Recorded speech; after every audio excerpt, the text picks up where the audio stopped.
এর কাছে আমরা প্রত্যেকে কৃতজ্ঞ। তাদের সাথে যোগাযোগ করার চেষ্টা করা হচ্ছে।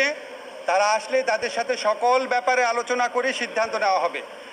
তাদের মতামতকেই সব ব্যাপারে প্রাধান্য দেওয়া হবে। তাদের সাথে কথা বলা হবে। আমরা এর আগে এখনই কয়েকটা কথা আপনাদের শুধু বলতে চাই। আমাদের এখানে এই আন্দোলনের সাথে সম্পৃক্ত ছেলেরা আছে, নেতারা আছে, বাকিরা যারা নাহিদ এবং স্যার। কিন্তু আপনাদেরকে এই মুহূর্তে যেটা বলতে চাই, প্লিজ ধ্বংসযজ্ঞ বন্ধ করেন। অনেক সম্পদ নষ্ট হয়েছে। আপনারা প্লিজ লুটতরাজ, আক্রমণ, অগ্নিসংযোগ বন্ধ করেন। আমি বঙ্গভবনে আসার পথে আমি অনেক ফোন পেয়েছি, কান্না করছে এক মহিলা, কান্না করছে এক লোক।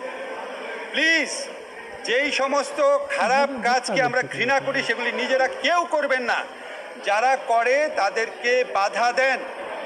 এই দেশের সম্পত্তি যেগুলি আছে এগুলি আমাদের। এখন তো আমরা যেরকম সরকার চাই, ইনশাআল্লাহ সেরকম একটা সরকার গঠিত হবে। এই সম্পদ তো আমরাই ব্যবহার করব। আজকে যে নাহিদ আছে, সার্জিস আছে বা আসিফ আছে, ওরাই তো এই সংসদ ভবনে বসবে এক সময়, ওরাই তো এই দেশটা চালাবে। আমরা আর কতদিন বাঁচবো? আপনারাই তো বাঁচবেন। নতুন প্রজন্মে যারা আছেন সবার কাছে বলেন আর রাষ্ট্রীয় সম্পত্তি ধ্বংস না। আরেকটা কথা আমি ব্যক্তিগতভাবে বলি, আমার উপর রাগ করবেন না। আমি জানি পুলিশ বাহিনীর কেউ কেউ বাড়াবাড়ি করেছে, কিন্তু আমি এরকম ফুটেজও দেখেছি যে পুলিশ বাহিনীর আহত একজন ছাত্রকে কাঁধে করে নিয়ে যাচ্ছে, শিশুর মতো করে নিয়ে যাচ্ছে। আজকে পুলিশের মধ্যে 10 জনের মধ্যে যদি একজন দোষী থাকে, 9 জনের উপর আপনাদের রাগ দেখায় না। এদের মধ্যে অনেক গরিব মানুষ আছে, অনেক ইনসাফ আছে মনে, এরকম মানুষ আছে।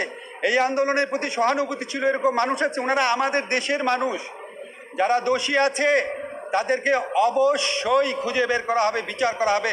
আজকে আমরা মহামান্য রাষ্ট্রপতি, মহামান্য আমাদের আর্মি চিফ, আমাদের নেভি চিফ, এয়ার চিফ সবার সাথে মিটিং হয়েছে। আমি মিটিংয়ের ব্যাপারে কিছু বলবো না আপনাদের, শুধু একটা জিনিস বলি, অত্যন্ত স্ট্রংভাবে আমরা বলেছি প্রত্যেকটা হত্যাকাণ্ডের বিচার করা হবে। কেউ যদি অন্য কোনো জায়গায় পালিয়ে যেয়ে থাকে, বিচারের চেষ্টা সেটার জন্য ব্যাহত হবে না। কিন্তু আপনাদের কাছে সন্দেহের বশবর্তী, আক্রোশের বশবর্তী, প্রতিশোধের বশবর্তী হয়ে প্লিজ কেউ কারো উপর আক্রমণ করবেন না।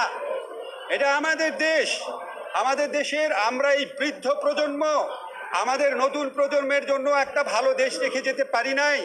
আমাদের নতুন প্রজন্ম কষ্ট করে এই সুযোগটা, এই সময়টা আমাদের জন্য আর্ন করেছে, এবং এই নতুন প্রজন্মের এই আর্নিংটাকে অনেক সময় বিপ্লব বেহাত হয়ে যায়, অনেক ভালো কিছু বেহাত হয়ে যায়। এই ধ্বংসযজ্ঞ, লুটতরাজ, হানাহানি করে যেন কেউ নষ্ট করতে না পারে। আপনারা অগ্নিসংযোগ, হত্যাকাণ্ড, লুটিং, একজন আরেকজনকে আক্রমণ, প্রতিশোধমূলক আক্রমণ, হিংসাত্মক অবস্থা বন্ধ করেন। সব কিছুর বিচার করা হবে। আমরা এখন ওয়েট করব। আমাদের